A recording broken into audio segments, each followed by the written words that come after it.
Hello, everyone, and welcome to Or This. This is my Monday morning quarterbacking of the scriptures in the sermon from the previous Sunday, and this video was for Sunday, July 3rd. My apologies for the lateness of this posting as well as last week's.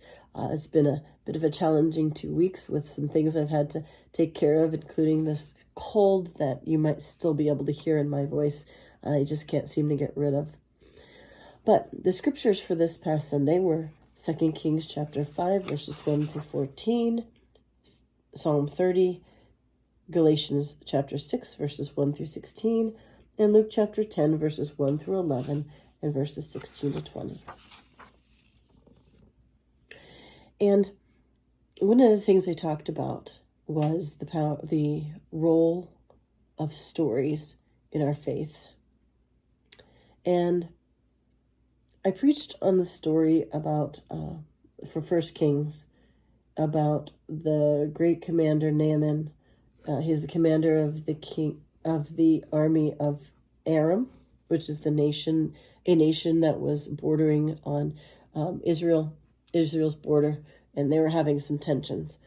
And this is a story in which the great commander from the Aramean army, Naaman, had a skin disease. And he ends up being healed by the prophet Elisha, who was a prophet in Israel, a prophet of the God of Israel. And it was an interesting enough story to want to preach on and talk about. But I concluded by talking about stories as asking the congregation to consider whether we have a story that we might be able to share with somebody who's in need of healing, that we can share, that they would be able to find the same healing we did in a relationship with God. In the story with Naaman, at the very beginning, this young girl from Israel, she was taken captive during one of the raids and brought back to the land of Aram, and she became a slave to Naaman's wife. She's the one who speaks up and talks about this prophet back in her land who has been known to be able to heal people. And so she has this story to tell of this place where healing can be found, and she tells it. And Naaman is able to, through different steps, eventually get to that place and experience that healing. So I ended by asking for everybody to consider whether we have a story of healing that we have experienced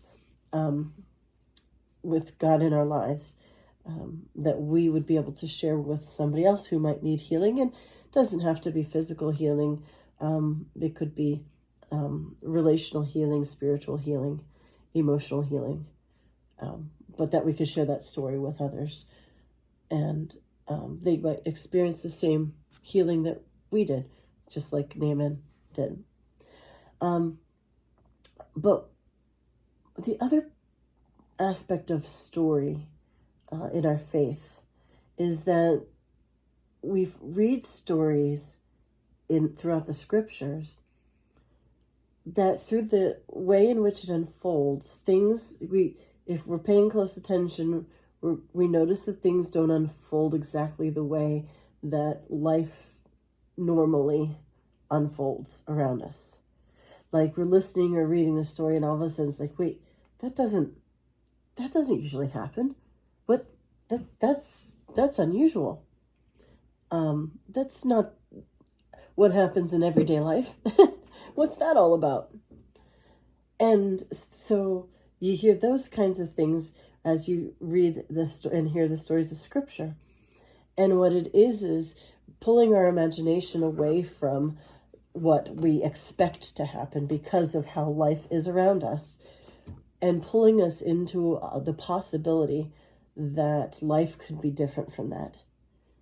That kind of life would be the experience of God's presence in our life, and the way in which God functions in the world and in relationship to human beings. And so those stories in our faith then inspire us to remember who God is and how God functions, and to have hope that that God continues to function in this way around us today. And these things can continue to unfold this way. And we can see the world in the way in which God sees the world, rather than being stuck on the way things are normally in the everyday. Now, I went through a couple of examples in this sermon, and I'm not exactly sure I was 100% clear on those, because I went through a bunch of them, and I probably could have done a sermon on each one. So I wanted to focus on this very beginning part, and what this can help us rethink in our lives every day. And it's this idea that this slave girl from the foreign enemy land of Israel, who is brought back to a foreign enemy land of Aram by Naaman and his armies, and she's a slave. And yet she is the one who first lets Naaman know where he can be healed. Okay, Naaman, powerful army commander, high in favor with his king, lots of victories, has a skin disease, and there's nothing he can do about it. Young girl, captive, slave, has no name, speaks up and shares where he can find healing. Suddenly, power dynamics of the way things normally are don't matter, because this powerful guy has this disease, and this not very powerful young girl knows how it can be healed. And so the knowledge of healing in this particular case is more powerful than any powers that Naaman has at this point. And this can make us rethink the ways that we see power in the world around us, and to think that maybe those that we see as most powerful, maybe that's just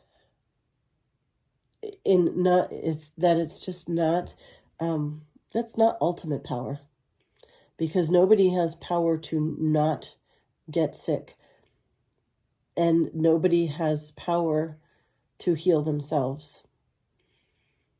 And not everybody knows what their sickness is, too. I mean, this is a skin disease, so we're talking about physical, but there are other issues in life, other sicknesses, emotionally, relationally, mentally. There's other illnesses, any issues that we experience in life that some people don't realize they have. And so the power to do something about it is limited until there's somebody who comes along and has some means of healing, has some answers, some suggestions, some ways to support, encourage, come alongside of and help the person who supposedly seems to have power but is struggling with something else going on. And so that's one issue that I think this makes us think about, the idea of power. And there's different kinds of power, and that power can be used sometimes in bad ways, but sometimes power can be used to help people and come alongside of people who are struggling with something. And the other piece of that is that it was an Israelite who had been captured by Naaman, who was offering him the source of healing. And suddenly that healing was available, even though Naaman was this quote-unquote enemy. And in the end, Naaman was healed, because nobody is outside of God's mercy.